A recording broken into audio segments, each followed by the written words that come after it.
I'm going to go over the routine again because I do this almost every time I load my brush with paint. Say the paint's been sitting here and it has to be stirred up a bit. Maybe it even needs a little bit more water because some of the water has evaporated. And so after I stir it, I'm not going to paint with that brush as it is. After stirring, I'm going to go into the water and swish it and then blot the excess water on the towel. And there's a way of blotting that you should know that keeps your brush nice and keeps the point nice. Is you drag it on the towel and twist it a little bit as you're dragging it, and that keeps the point nice. So that's how that's the movement I use when I blot the brush. And then I go into the retarder and then blot the bristles of the brush and then pick up the paint with the very tip of the brush. And then you're ready to put the paint where you want it to be.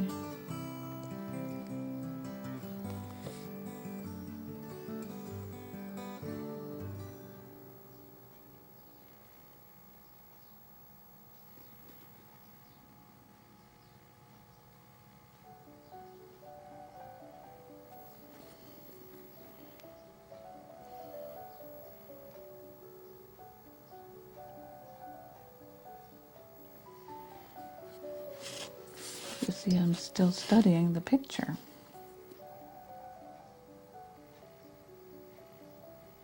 This is called reproduction.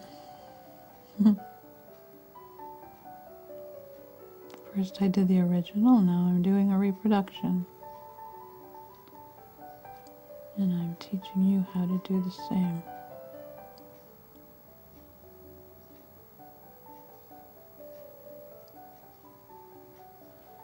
Painting these details as if they were really going to show up.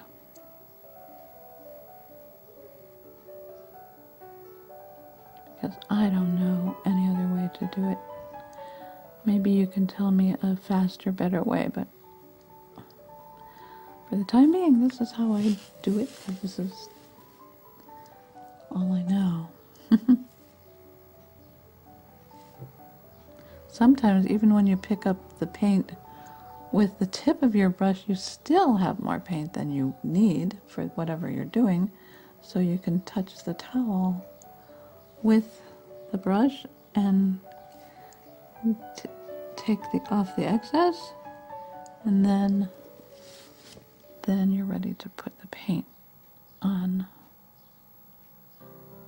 the piece that you're working on.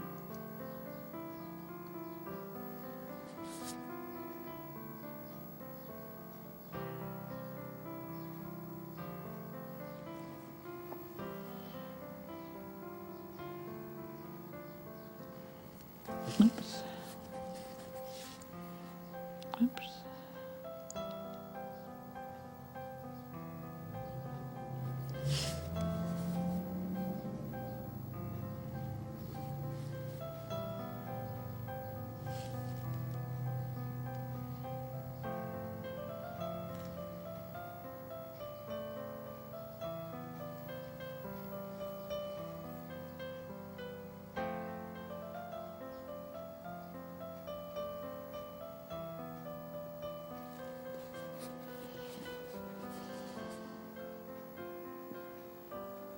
Even though you're not going to be able to see all this detail, it's still good practice for painting all kinds of eyes.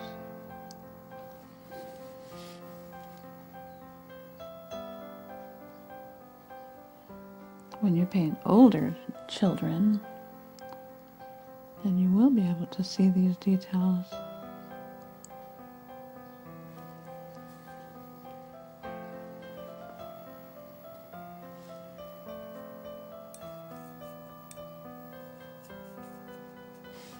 Let's reload, mix, blot, swish, blot, retarder, blot, and pick up the paint with the very tip of the brush. Okay. Oops. Too much paint. Blot.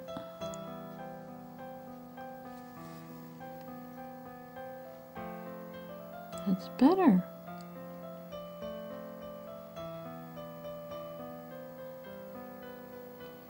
I don't like making puddles when I paint.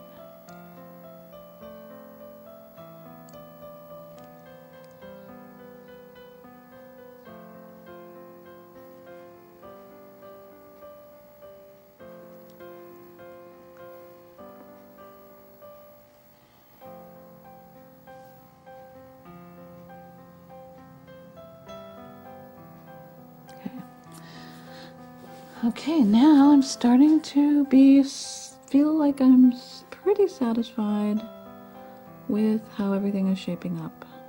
But I'm going to study it one more time to make sure.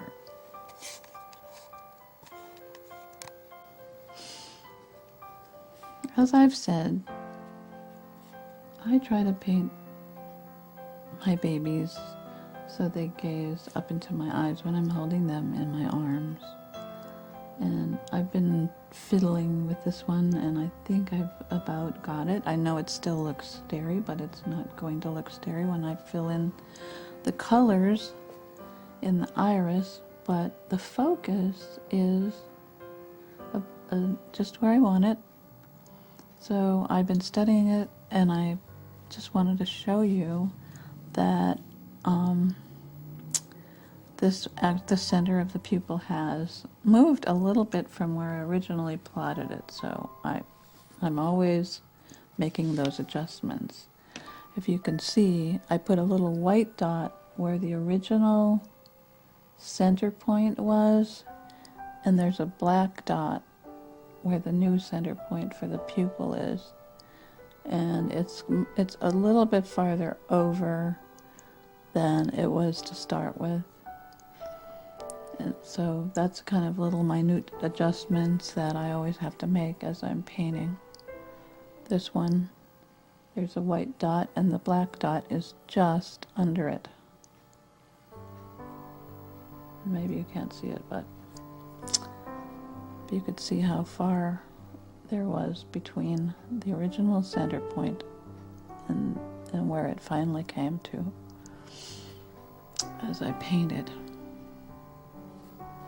Okay, now that's the hardest part of the whole thing, is getting everything kind of lined up, and now all I have to do is add more colors, and then the iris and the pupil. Add more blue, add more of the brown, and then the black for the pupil, and doing the shading under the lid, and then we'll be ready to do some other details like the eyelashes. So I'll do that next.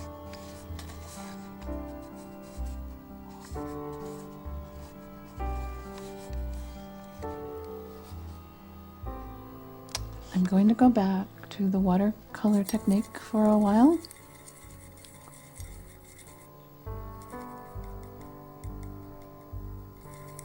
Just starting with the blue. Mix it up a bit and swish the brush, blot the brush, pick up some retarder, blot, pick up some paint with the very tip of the brush. And then, oops, I think I have the wrong optimizers on.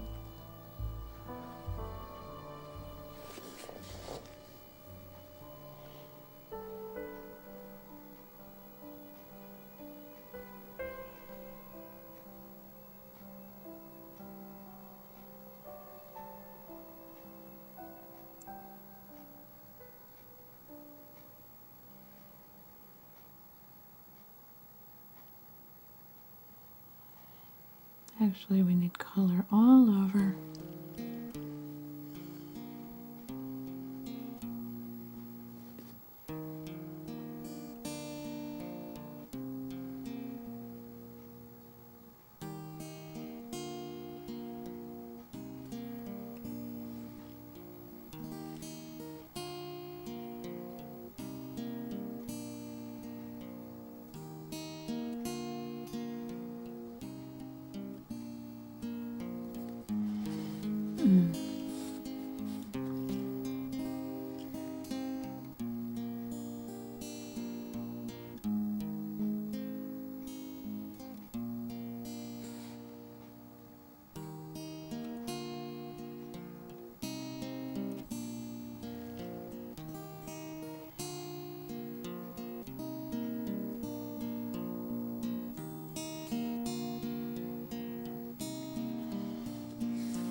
Now, when I get a little bit impatient for more color, I can go into my Stay Wet palette and add a little bit more paint to my watered down paint.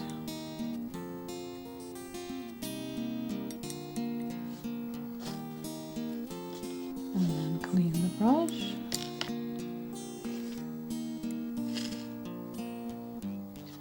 You can use another brush for mixing and not have to go through quite as much cleaning on your painting brush, but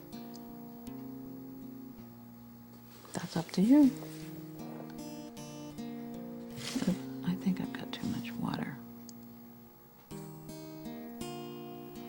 Okay. Well, let's see if we get some more color now. It's a little bit richer color.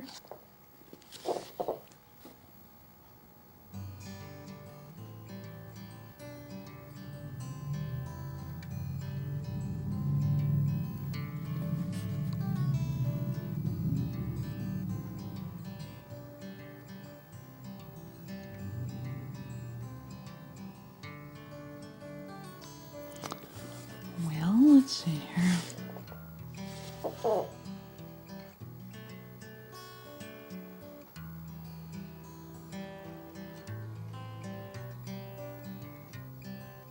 What I'm doing is putting more color under the lid where the shadow is cast. The lid and the lashes cast a shadow, making it darker under there.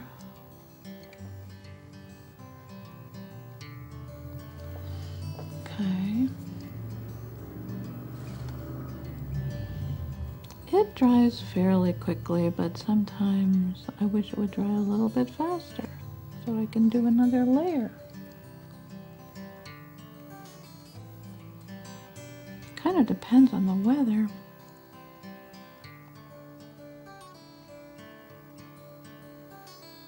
And where you live, how fast it dries.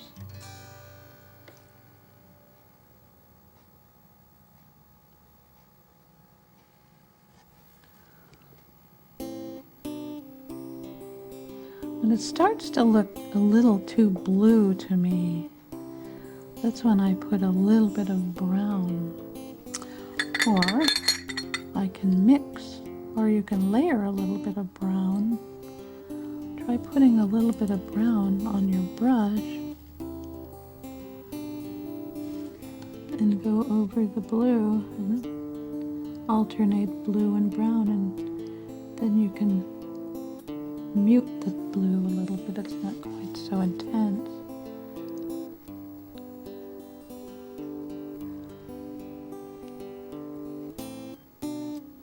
That's how I deepen the blue, is by adding brown, and then I deepen the brown by adding the blue.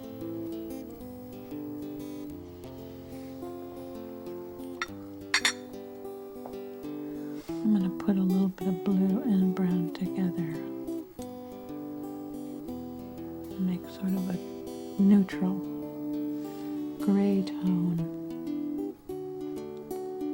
And it's not going to stick because it's still too wet.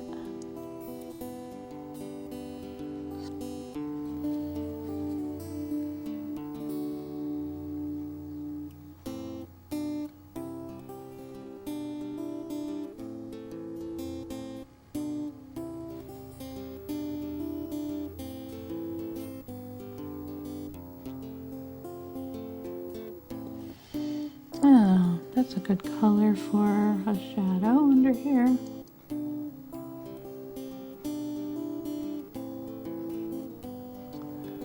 Sometimes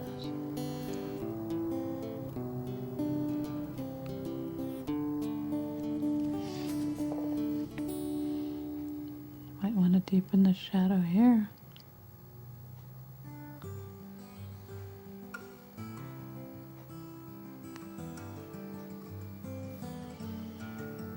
We put a series of colors there.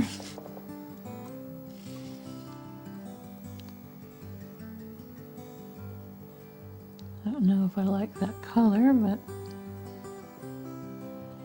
I guess it's okay.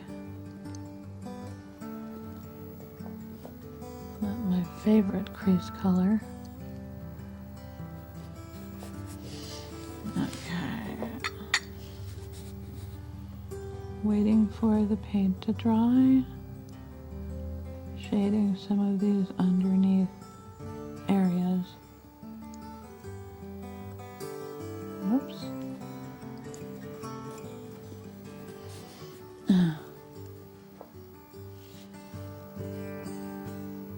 This is all in shadows, so it would be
I always deepen the crease right where the iris is.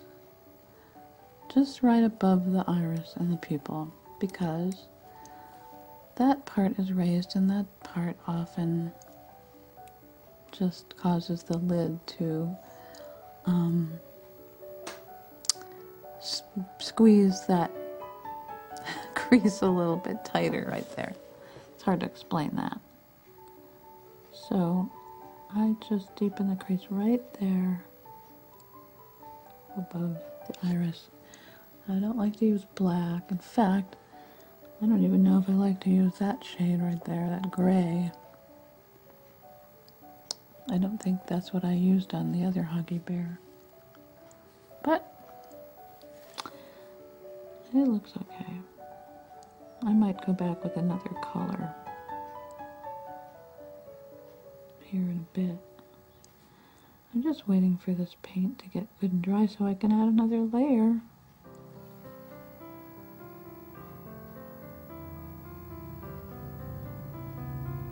The pupil, I don't like to make it just a perfectly round, smooth shape. I like to make some of those details that you see when you look at a picture of an eye really close. You can see those little details. I'm just going to put the black right in the middle of this area here. But it's going to look almost black. And the shadow above the eye will look almost black, or black, pretty much black by the time I finish this. Okay, I'm going to add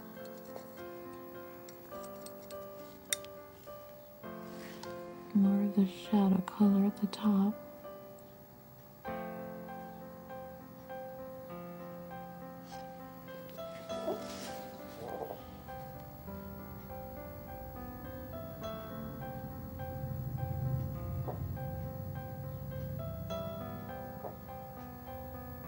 Just darkening the places that I want dark.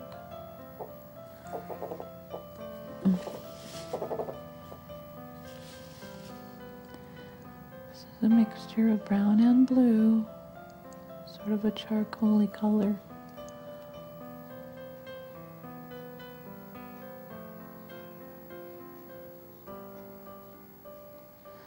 Leaving a little bit of a lighter shade at the bottom part of the iris. Let's fill in this dark color a little bit more.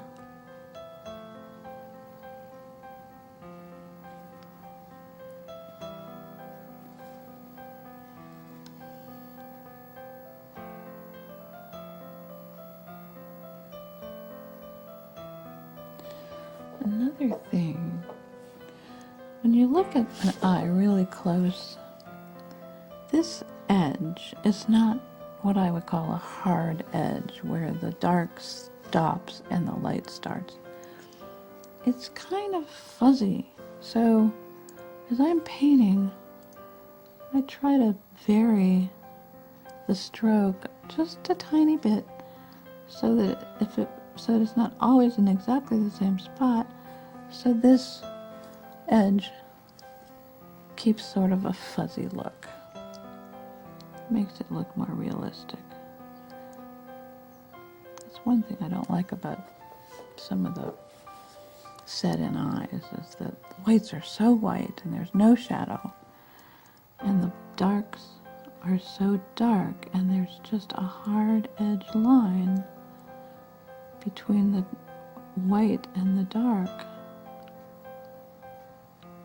It just looks fake.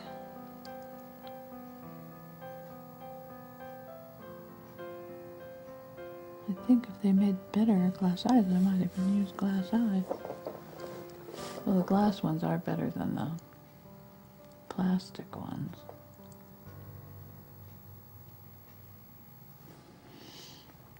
See, it's coming along.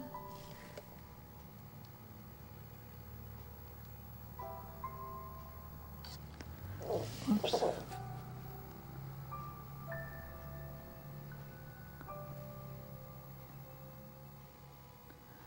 Painting is a skill that you acquire from practice. I started a long time ago. I hope some young people will take this up. Put down their iPads for a minute and pick up a paintbrush. It's very relaxing.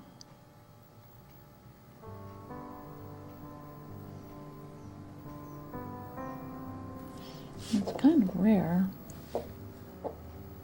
People are starting to realize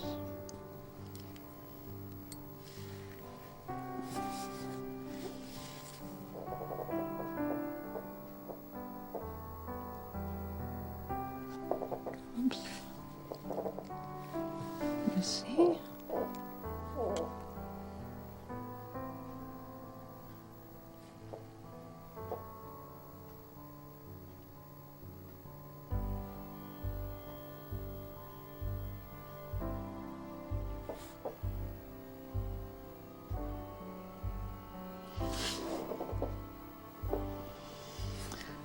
I want more blue. Let's see, let's put more blue here.